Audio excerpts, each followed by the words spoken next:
자, 지금 이 영상을 보고 있는 당신한테 딱 하나만 물어볼게요. 지금 당신 월급이 5년 전보다 올랐습니까? 올랐죠. 그럼 당신 삶이 5년 전보다 더 좋아졌습니까? 이상하죠. 숫자는 분명히 올랐는데 느낌은 오히려 더 쪼들려요. 치킨이 더 비싸졌어요. 커피가 더 비싸졌어요. 아파트는 넘볼 수도 없는 수준이 됐어요. 월급은 올랐는데 왜 삶은 나아지지 않는 걸까요? 여기서 하나의 충격적인 사실을 말할게요. 이게 우연이 아니에요. 설계된 거예요. 오늘 제가 다룰 주제는 인류 역사상 가장 많은 사람을 가난하게 만든 발명품이에요. 그게 뭐냐? 바로 인플레이션을 구조적으로 만들어내는 중앙은행 시스템이에요. 음모론 아닙니다. 경제사예요. 1913년부터 지금까지 이 시스템이 어떻게 중산층의 구매력을 조용히 아무도 눈치채지 못하게 갉아먹어 왔는지, 그 돈이 어디로 이동했는지, 그리고 이 시스템을 이해한 사람이 어떻게 다르게 움직여야 하는지를 오늘 다 털어놓을 거예요. 이거 부자들이 절대 뉴스에서 말 안 해요. 학교에서도 안 가르쳐요. 근데 이걸 알면 돈을 바라보는 방식이 완전히 달라져요. 오늘 영상 끝까지 보면 당신이 그동안 열심히 일했는데 왜 부자가 못 됐는지 그 구조적 이유가 이해돼요. 시작합니다. 1913년 12월 23일 크리스마스 이틀 전 월요일이에요. 미국 의회는 연방준비법을 통과시켜요. 우드로 윌슨 대통령이 서명해요. 그 순간 연방준비제도, 우리가 연준이라고 부르는 그것이 탄생해요. 이게 그냥 법 하나가 통과된 게 아니에요. 이게 돈의 역사에서 하나의 분기점이에요. 이날 이전과 이후에 돈이 본질적으로 달라지거든요. 근데 더 충격적인 이야기가 이 탄생 이전에 있어요. 연방준비제도가 만들어지기 3년 전, 1910년 11월의 어느 밤이에요. 미국 조지아주 해안에 있는 작은 섬, 지킬 아일랜드 제컬 아일랜드로 향하는 기차가 있었어요. 그 기차에 탄 사람들은 피서들에게도 서로의 성을 밝히지 말라는 명령을 받았어요. 열흘 동안 아무도 그 섬을 드나들 수 없었어요. 사냥 원정이라는 명목으로 모인 이 그룹의 정체가 나중에 밝혀졌는데 당시 미국 전체부의 3분의 1을 장악하고 있던 금융 거물들이에요. 넬슨 올드리치 상원의원, JP 모건과 록펠러 계열의 은행가들, 체이스 내셔널 뱅크 대표, 그리고 당시 유럽 최대 은행 가문 쿠은 로에브의 대표. 이 사람들이 10일 동안 비밀리에 모여서 만든 게 바로 연방준비제도의 초안이에요. 이게 나중에 연방준비법이 되어 미국 의회를 통과한 거예요. 이게 왜 중요하냐고요. 미국의 중앙은행, 즉 달러를 발행하는 기관의 청사진이 민간 금융 자본가들의 비밀 회의에서 만들어졌다는 거예요. 정부가 만든 게 아니에요. 국민이 위임한 게 아니에요. 은행가들이 자기들한테 유리하게 설계한 시스템을 나중에 법으로 만든 거예요. 이게 음모론처럼 들릴 수 있어요. 근데 사실이에요. 지킬 아일랜드 비밀회의 참석자 중 한 명이었던 프랭크 반덜립이 1916년에 직접 자신이 쓴 글에서 이걸 인정했어요. 우리는 은행 개혁을 작성하는 은행가들이었다. 그 법이 우리가 작성한 거라는 게 알려지면 의회가 통과시키지 않을 거라는 걸 알았다. 이게 연준 탄생의 진짜 역사예요. 그러면 왜 이 은행가들은 중앙은행이 필요했을까요? 표면적으로는 1907년 금융공황 때문이에요. 그때 JP 모건이라는 개인 은행가가 자기 돈으로 공황을 막았어요. 이건 국가 시스템으로서는 너무 불안정해요. 중앙은행이 있어야 위기 때 돈을 공급할 수 있다는 논리가 나왔죠. 맞는 말이에요. 근데 그 중앙은행을 누가 설계하느냐, 그 이익이 누구한테 가느냐가 핵심이에요. 연방준비제도의 지분을 가진 건 민간 상업은행들이에요. 연준이 수익을 내면 대부분은 미국 재무부에 납부해요. 근데 지분 보유 은행들은 매년 6%의 배당을 받아요. 연준의 성격이 완전한 정부 기관도 아니고 완전한 민간도 아닌 독특한 구조예요. 그 구조가 1913년부터 지금까지 그대로예요. 이게 실제로 어떤 결과를 낳았냐? 한번 숫자로 들어가 볼게요. 1913년에 연방준비제도가 만들어지기 전 1900년대 초반에 한 달러로 살 수 있었던 것들이 있었어요. 그 한 달러의 가치가 지금 얼마냐? 인플레이션 계산기로 돌려보면 1913년에 한 달러는 지금 약 30달러의 구매력이에요. 즉, 연준이 창설된 이후 110년 동안 달러의 구매력이 97% 이상 사라졌어요. 1913년에 100달러를 가진 사람이 그 돈을 현금으로 갖고 있었다면 지금 그 100달러의 실제 구매력은 3달러도 안 돼요. 나머지 97달러는 어디로 갔냐? 인플레이션이 조용히 가져간 거예요. 이게 단순히 시간이 지나면 생기는 자연스러운 현상이냐? 아니에요. 연준 창설 이전 1800년대 미국에서는 가격이 올랐다가 내리기를 반복했어요. 장기적으로 물가 수준이 크게 변하지 않았어요. 근본이자 아래에서는 정부가 마음대로 돈을 찍을 수 없었으니까요. 금의 양의 제한을 받았으니까요. 그런데 연준이 생기고 특히 1971년에 근본이자가 완전히 폐지된 이후부터 인플레이션이 구조적인 현상이 됐어요. 항상 올라가는 방향으로만 움직여요.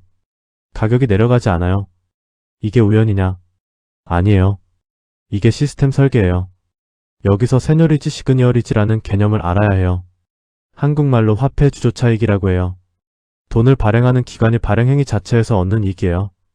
예를 들어 한국은행이 1만원짜리 지폐를 찍는 비용이 100원이에요. 그런데 그 지폐가 1만원으로 유통돼요. 차이 9,900원이 세뇨리지예요. 돈을 찍는 것만으로 이익이 생기는 거예요. 중앙은행은 이 세뇨리지로 운영비를 충당하고 남은 건 정부 재무부에 납부해요. 정부 입장에서도 돈을 찍는 게 이익이에요. 그러면 이익의 반대편에는 누가 있냐? 기존에 돈을 가지고 있던 사람들이에요. 새 돈이 시장에 들어오면 기존 돈의 가치가 희석돼요. 100명이 각자 사과 한 개씩을 갖고 있는 시장에 갑자기 사과 50개가 더 풀리면 사과 가격이 내려가듯이 달러 100개가 있는 시장에 갑자기 달러 50개가 더 풀리면 달러 가격이, 즉 달러의 구매력이 내려가요. 이게 인플레이션이에요. 기존 돈 보유자한테서 새 돈 발행자, 즉 정부와 중앙은행으로의 보이지 않는 부의 이전이에요. 누가 이걸 허락했냐고요? 아무도요. 그냥 시스템이 그렇게 작동하는 거예요. 이걸 경제학자들이 인플레이션, 세금 인플레이션 텍스이라고 불러요. 세금처럼 아무도 의식하지 못하는 사이에 구매력을 걷어가는 거예요. 근데 이건 일반적인 소득세나 부가세랑 달라요. 이건 신고서도 없고 고지서도 없고 항의할 수도 없어요. 그냥 당신이 가진 돈의 가치가 1년에 2%, 3% 조용히 줄어드는 거예요. 당신이 아무것도 안 해도요. 자, 여기서 구체적인 페르소나를 등장시켜 볼게요. 45세 김중산 씨. 제조업 중견기업에 다녀요. 20년 근속이에요. 연봉이 6천만 원이에요. 착실하게 모아서 은행 예금에 2억 원이 있어요. 그는 성실한 사람이에요. 열심히 일했어요. 문제 없어 보이죠? 근데 김중산 씨가 모르는 게 있어요. 2022년부터 2023년까지 한국 소비자 물가 상승률이 연평균 3.9%였어요. 그때 한국 실질 임금 상승률은요? 사실상 제자리였어요. 오히려 실질 기준으로 마이너스였어요. 즉 월급이 23% 올랐는데 물가가 45% 오른 거예요. 실제 구매력이 줄어든 거예요.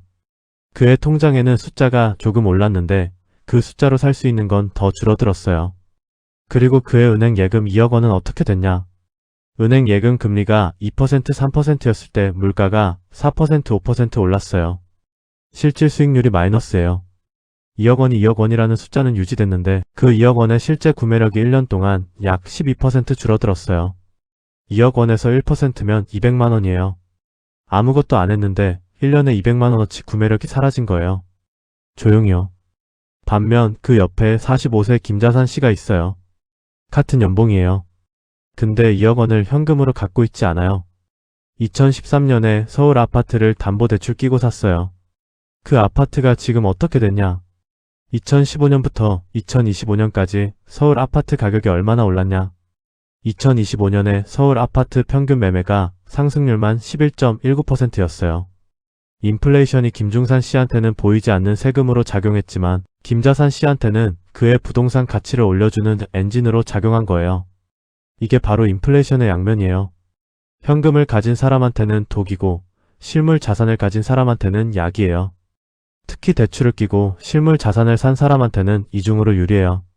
왜냐하면 대출 원금은 고정되어 있는데 자산 가격이 올라가고 인플레이션이 심해지면 부채의 실질 가치도 줄어드니까요. 이게 어떻게 설계된 거냐? 누가 이걸 의도했냐? 그걸 알려면 1913년으로 돌아가야 해요. 연방준비제도가 탄생하면서 미국은 정부가 채권을 발행하고 연준이 그 채권을 사는 방식으로 돈을 공급하는 구조가 됐어요. 이게 무슨 말이냐면 정부가 돈이 필요하면 국채를 발행해요. 연준이 그 국채를 사면서 달러를 공급해요. 정부는 나중에 국채를 갚을 때 이자를 붙여서 갚아요. 즉 달러가 시장에 나올 때부터 이미 이자를 붙여서 갚아야 하는 부채가 생기는 구조예요. 달러 자체가 부채예요. 이 구조가 어디까지 연결되냐? 정부가 이자를 갚으려면 더 많은 달러가 필요해요. 더 많은 달러를 공급하려면 더 많은 채권을 발행해야 해요. 더 많은 채권을 발행하면 더 많은 이자를 나중에 갚아야 해요. 이게 무한 반복이에요. 부채가 부채를 낳는 구조예요.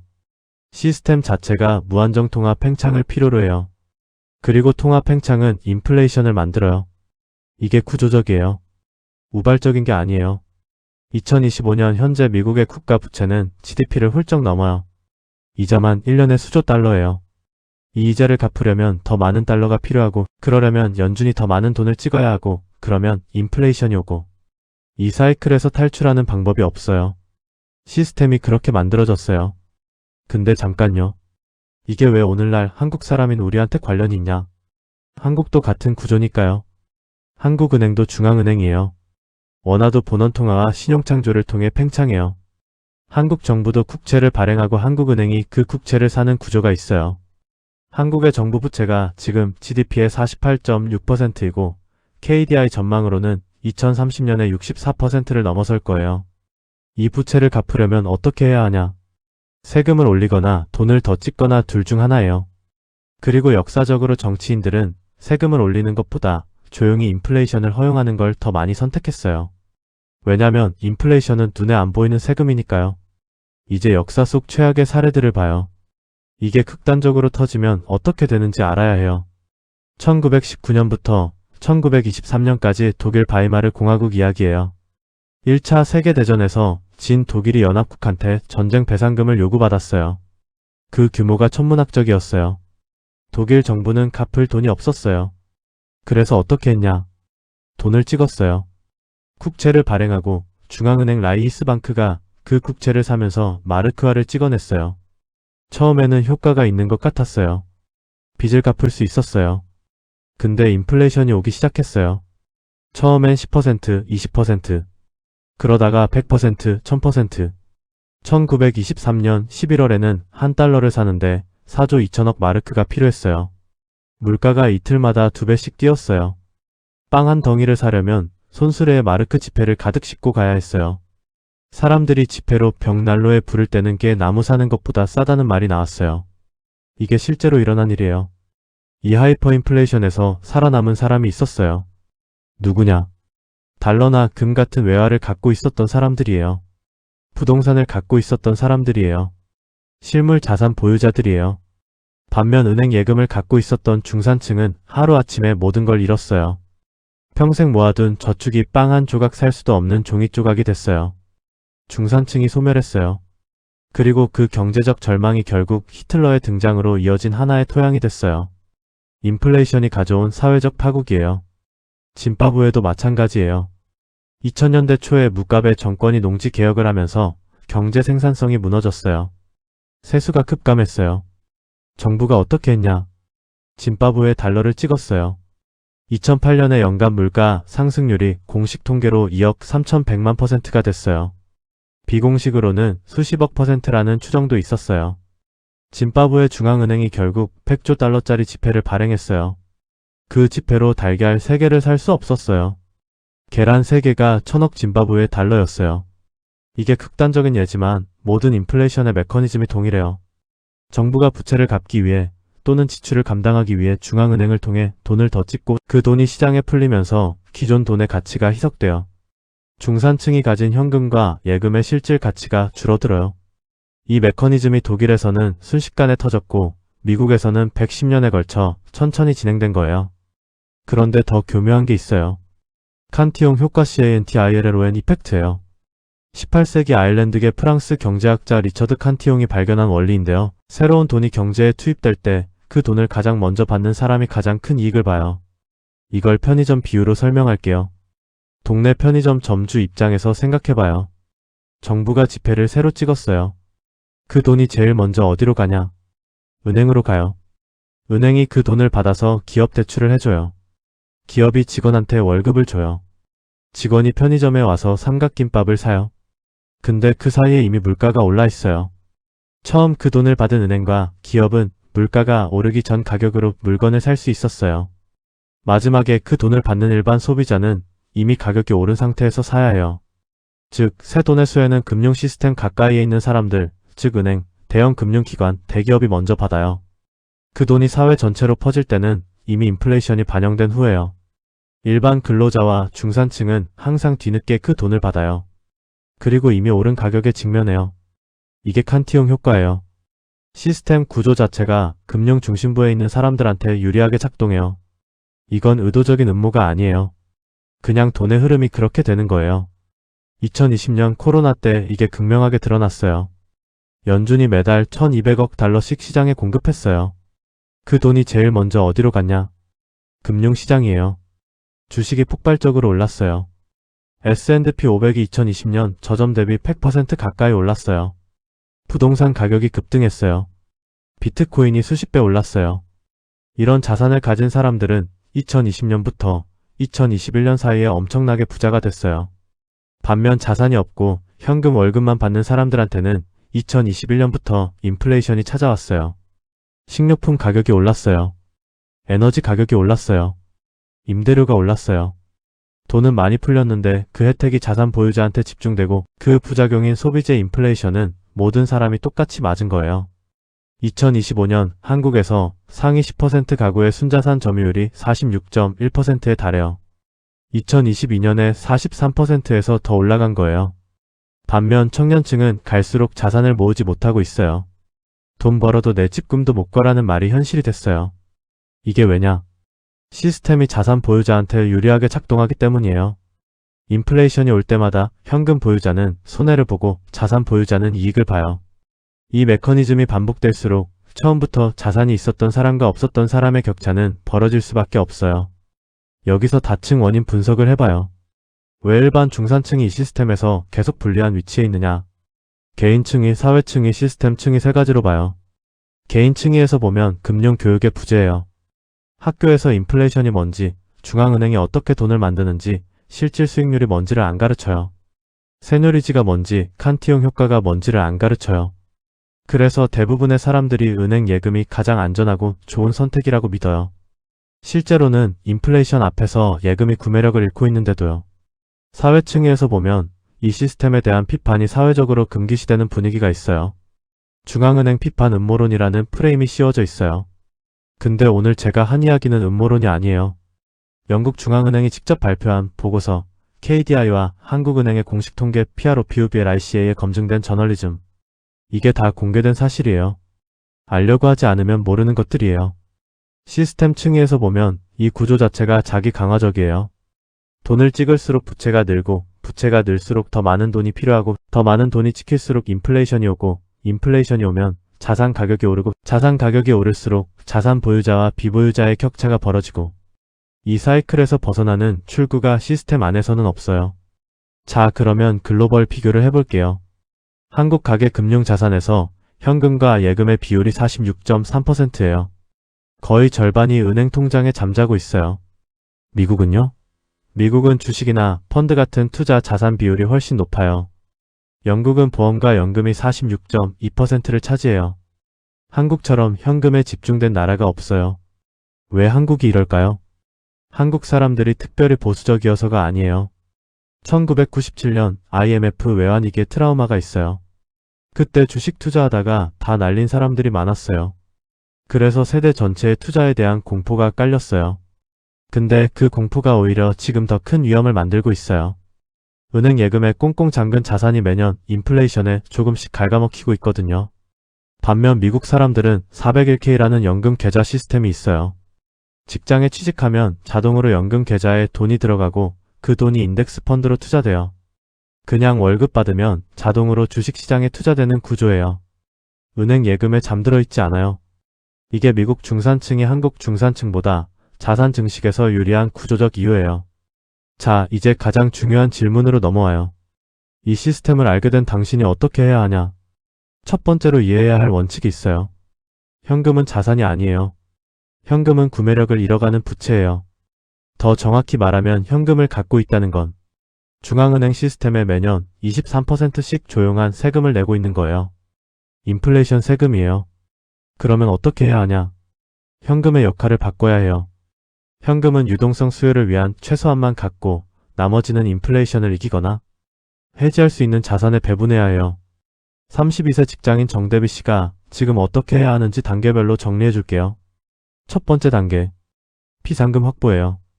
생활비 3개월치에서 6개월치를 CMA 계좌에 넣어두세요. CMA는 하루 단위로 이자가 붙어요. 2025년 기준으로 연 2.53% 수준이에요. 일반 입출금 통장 금리가 0.1%도 안 되는 것과 비교하면 30배예요. 비상금이라고 해서 일반 통장에 잠들게 두지 마세요. 이 돈도 하루도 쉬지 않고 이자를 받아야 해요. 두 번째 단계, 연금 계좌 세팅이에요. 연금 저축펀드에 월 50만원, IRP에 월 25만원 자동이체를 걸어요. 합산 연 900만원이에요. 이게 세액공제 한도예요. 연봉 5,500만원 이하면 납입액의 16.5%를 초과하면 13.2%를 세금으로 돌려받아요. 연 900만원 넣으면 돌아오는 세액공제가 최대 약 149만원이에요. 이게 인플레이션보다 먼저 나오는 확정 수익이에요. 그리고 이 계좌 안에서 운용하는 ETF의 수익에 대한 세금이 나중에 연금으로 받을 때까지 이연돼요. 받을 때 세율이 3.35, 5%예요. 일반 금융소득 세율 15.4%와 비교하면 3분의 1 수준이에요. 세 번째 단계, ISA 계좌에서 자본소득 구조를 만들어요. ISA 계좌 안에서 수익이 200만원까지 비과세예요. 초과분도 9.9%로 분리과세돼요. 여기에 S&P 500 연동 ETF와 미국 국채 ETF를 담으면 어떻게 되냐? 달러 자산으로 분산이 되고 자본소득 구조로 전환이 되고 비과세 혜택까지 더해져요. 이게 일반 예금에 비해 세금 측면에서 얼마나 유리한지 생각해봐요. 네 번째 단계, 실물 자산에 접근해요. 집을 살 수 있다면 인플레이션 해지 효과가 있어요. 역사적으로 인플레이션이 올 때마다 부동산 가격이 올랐어요. 부동산을 대출 끼고 산 사람은 인플레이션으로 대출의 실질 가치가 줄어드는 이중 혜택을 봐요. 물론 금리 리스크가 있어요. 금리가 급등하면 이자 부담이 커지죠.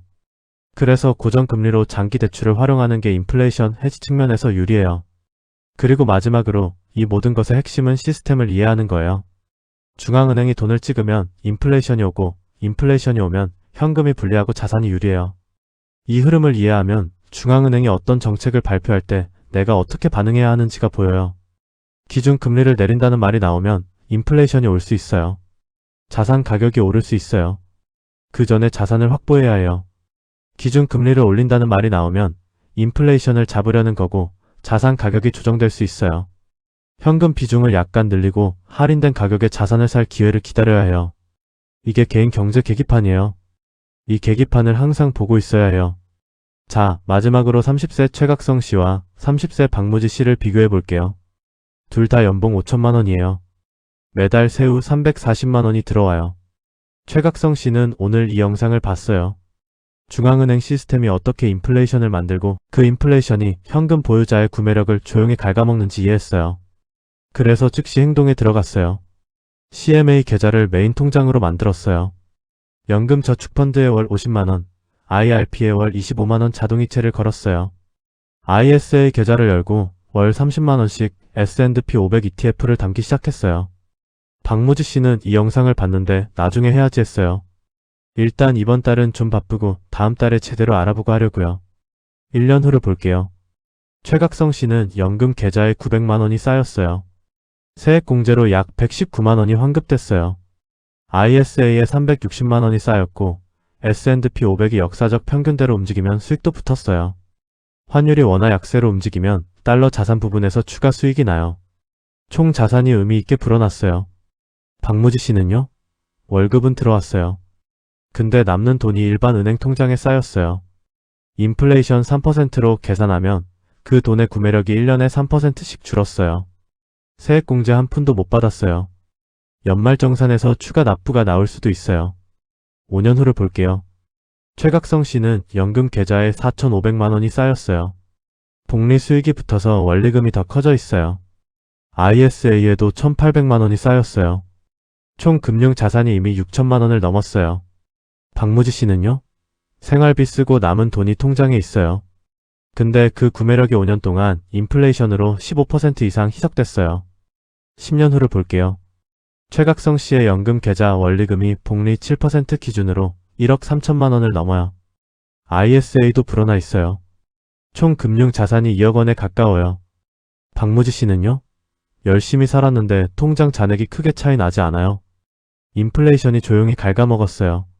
그리고 결정적으로 세액공제 혜택을 10년 동안 한 번도 받지 못했어요. 그 금액만 계산해도 10년 동안 1000만 원이 넘어요. 버튼 하나의 차이예요. 오늘 자동이체 버튼 하나를 누른 사람과 안 누른 사람의 10년 뒤 자산 격차가 수천만 원이에요. 이게 의지의 차이가 아니에요. 시스템을 이해했느냐 못했느냐의 차이예요. 그리고 이해한 순간 즉각 행동했느냐 나중으로 미뤘느냐의 차이예요. 지금 당장 핸드폰 꺼내요. 증권사 앱 하나를 열어요. 오늘 연금저축펀드 계좌 개설 신청 들어가요. 10분이에요. 계좌 개설 완료 후 다음 달 월급날에 자동이체가 나가도록 설정해요. 이게 전부예요. 이 10분이 당신의 앞으로 30년을 바꿔요. 아까 말했죠. 1913년에 연방준비제도가 만들어진 이후 110년 동안 달러의 구매력이 97% 이상 사라졌다고요. 이 시스템은 앞으로도 계속 작동해요. 인플레이션은 멈추지 않아요. 중앙은행은 계속 돈을 찍어요. 정부 부채는 계속 늘어요. 이 방향이 바뀔 가능성은 현재 구조에서 거의 없어요. 그러면 당신한테 두 가지 선택지가 있어요. 하나, 이 시스템을 모른 채 현금 예금에 자산을 집중해두고 매년 23%씩 구매력이 조용히 사라지는 걸 지켜보는 것. 인플레이션 세금을 매년 자동으로 내는 것. 둘, 이 시스템을 이해하고 인플레이션이 불리하게 작용하는 현금을 최소화하고 인플레이션이 오히려 유리하게 작용하는 자산으로 포트폴리오를 구성하는 것. 국가가 만들어 놓은 절세 파이프라인, 연금저축, IRP, ISA를 적극 활용하는 것. 달러 자산으로 분산해서 원화 리스크를 해지하는 것. 부자들이 조용히 하는 것들이 있어요. 뉴스에서는 안 나와요. 금융 자산을 현금 예금에만 두지 않아요. 절세 계좌를 최대한 활용해요. 실물 자산과 금융 자산을 분산해요. 달러나 다른 강통화 자산을 포트폴리오에 포함시켜요. 이게 음모가 아니에요. 시스템을 이해한 사람의 당연한 행동이에요. 오늘부터 당신도 그 행동을 시작할 수 있어요. 지금 이 순간부터요. 오늘 영상 여기까지입니다. 1913년부터 시작된 이야기가 지금 당신 통장의 잔액에 직접적으로 연결되어 있다는 게 느껴지셨으면 해요. 이게 추상적인 역사 이야기가 아니에요. 지금 당신 삶의 이야기예요. 구독과 좋아요, 알림 설정 부탁드려요. 다음 영상에서는 금리가 오를 때와 내릴 때 각각 어떤 자산이 어떻게 움직이는지 그리고 금리 사이클에 따라 당신의 포트폴리오를 어떻게 조정해야 하는지를 아주 구체적으로 다룰게요. 오늘 이 영상이 시리즈의 시작이에요. 놓치지 마세요. 지금 바로 연금저축펀드 계좌 개설 들어가세요. 10분이에요.